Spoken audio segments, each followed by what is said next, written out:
My favourite readathon of the year is back. It is Shorty September. If you have been living under a rock, Shorty September is a fantastic readathon, and it's hosted by Sian and Bert of Storytime and Heather at Too Many Heathers. I will leave both of their channels linked below, along with the announcement videos. And every year they run this readathon where you just read short books through September, and I love that because I get a real sense of accomplishment from finishing books. So I love this readathon, and it always comes just at the right time when I'm quite burnt out from prize reading and I just want like some quick fire stories. And so here I am with a whole TBR for Shorty September. So one of the things that I love about this readathon is that they create prompts allied to types of shorts. Very clever. I like it very much. And I did sit down and I wrote out a book for every prompt. And then I looked at the books and I was like, but they weren't the ones I wanted to read. And I was like, Gemma, stop being such an idiot. So I scrapped that whole list. I've picked 12 short books that I want to read, and I'll tell you which prompts they fit. And I do not fit all the prompts, and some prompts I think fit several times. And I'm just doing that this year. So I still have the same number of books. I just might not get all of my shorts. Okay.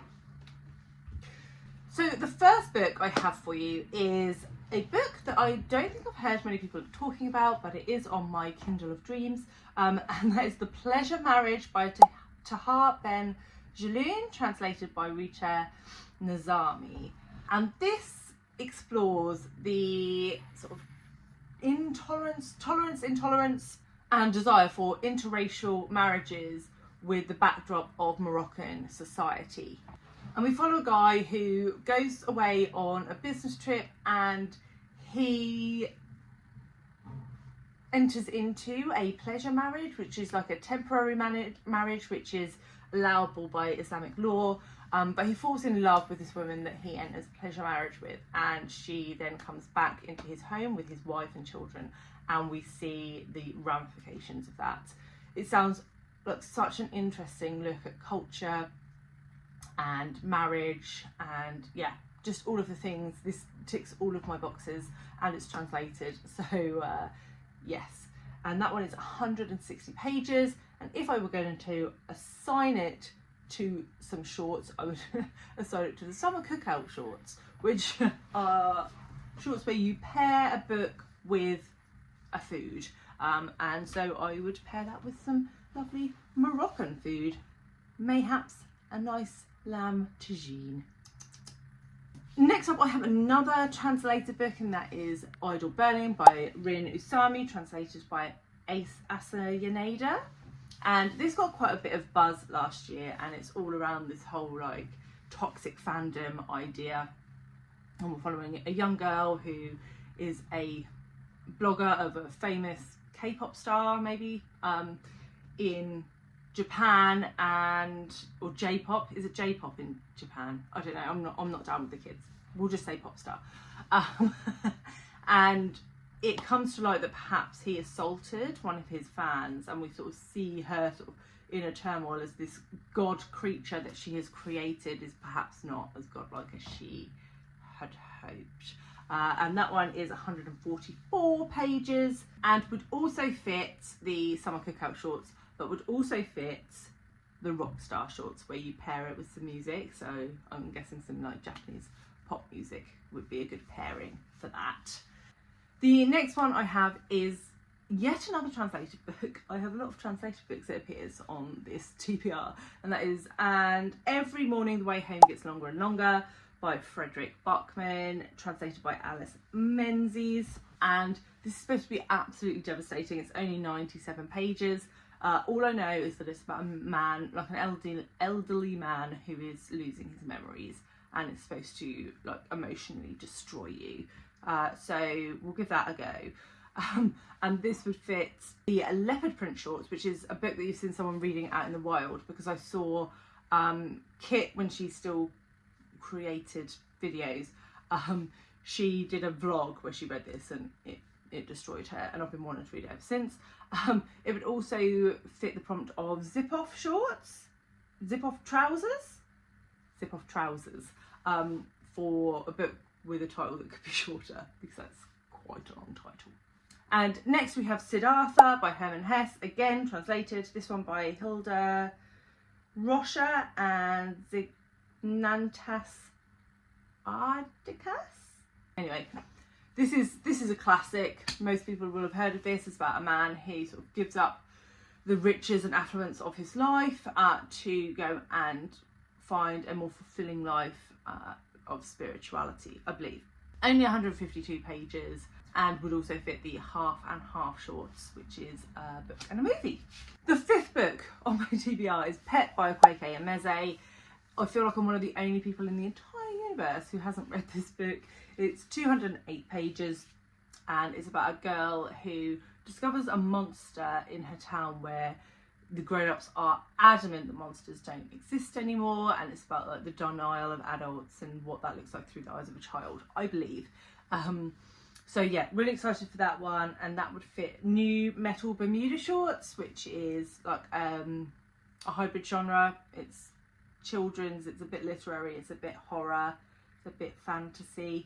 So I think it fits those shorts very well. Then I have Ring Shout by P. Djeli Clark, which is 165 pages, and this is again a book I've been wanting to read for ages, and it looks at, I think it's if the Ku Klux Klan were monsters or were summoning monsters, and we follow sort of a resistance group who are sort of sending all these KKK monsters back to hell. That's a very brief synopsis, but this got a lot of hype when it was released a few years back, so I am excited for it. Then a really short one with only 47 pages is So Late in the Day by Claire Keegan. I have read two other books by Claire Keegan. I wouldn't say she's my favourite, but I do enjoy her writing, and I think her stories are quite nice and thought-provoking, and so I thought that'd be a nice one to add to September's TBR. And this one, I think, is about a guy who sort of leaves off work and he has regrets about a girl that he likes there, and he's sort of reflecting on what could have been different if he'd have acted different while he's on the bus. I mean, it's 50 pages, how much can happen, right? And I would also, and that one would fit for summer cookout shorts as well. It's so late in the day, you could say you're going to eat dinner, right? Can I link that? We're going to link it. I also realised I didn't link anything for Ring Shout, so the potential shorts I had for that were New Metal Bermuda shorts, which is the hybrid genre, and Ripped Shorts, which is a thriller, because it sounds a bit thrillery, and Shorts with Pockets, because Shorts with Pockets is, on the cover it has something you can fit in your pocket. Now, there is no picture on the front of this that you could put in your pocket, but it has the word ring, and you could fit a ring in your pocket. So I am definitely stretching the elastic of that prompt to make that fit. Then I also have The Crane Husband by Kelly Barnhill. This sounds mad, this book. It's 118 pages, and we are following, I think we've got the perspective of a young girl. She lives in a house with her mother and her brother. Her mother is a talented artist and is sort of off doing her arty thing, and so it comes down to this young girl to manage the house, look after her brother, do all the things. And then one day her mum brings home a crane man, a man that looks like a crane, or a man that is a crane, I don't really know, and he like infiltrates their home. Sounds dark, sounds weird, I'm there for it. And I couldn't actually think of any prompts that went with. Then I have Mary Beard, Women and Power, a manifesto, and this is 119 pages and was gifted to me by the fantastic Charlie Brooke. And it does what it says on the tin, right? It's looking at women and power. It's non-fiction. There is a prompt for non-fiction, but it's supposed to be linked to another book. So, I don't know, surely one of those books is about feminism, right? Anyway, yes, I've been wanting to read this since Charlie got it for me, and look how cute it is. It's all shiny. So yeah, that's on the TBR. Then I'm going in. I'm very sad about this. The very last Saga volume 11. The last one published, I should say, not the last one that will ever be. I have absolutely adored this graphic novel series. And this is about, so this girl on the front is Hazel. She is the daughter of a mother and father from opposing sides of a war, and she was born into that chaos, and so her parents have been trying to keep her safe as people try to hunt her down, because yeah, she has both horns and wings, which is not a good thing in this world. So yeah, I'm gonna go in for the last Saga and then have to just wait until Vaughn and Fiona Staples come up with a new one. Then I have Ice by Anna Kavern. This is 170 pages, and it's a dystopian book set in like an ice world, and a guy sees a like mysterious silver-haired girl and sort of follows her. I don't know too much more about it. Given how short it is, I kind of want to go in blind, but like classic dystopian floats my boat. And this was gifted to me by my fabulous friend Alice, so I would like to read it. And this was written in 1967. There is a prompt for Jorts, which is written in the 70s or 80s, so I'm 3 years out, but I'm going to say that's close enough. Like, what's 3 years between friends, right? So we have that one. And then finally, I have The Moon is Down by John Steinbeck. And I don't know too much about this. It's about invaders and defenders in a town. The invaders have just taken possession of a small town. I think it's about the interaction between those two groups of people. Again, so short that I don't really want to know much more. 130 pages, but I don't really see anyone talking about this Steinbeck very often, so I am intrigued to see what it is like. We'll read it and see. And that is 12 books that I am hoping to read for Shorty September. I would love to know what you guys are reading, or if you've read any of the books that I've talked about today and have any thoughts.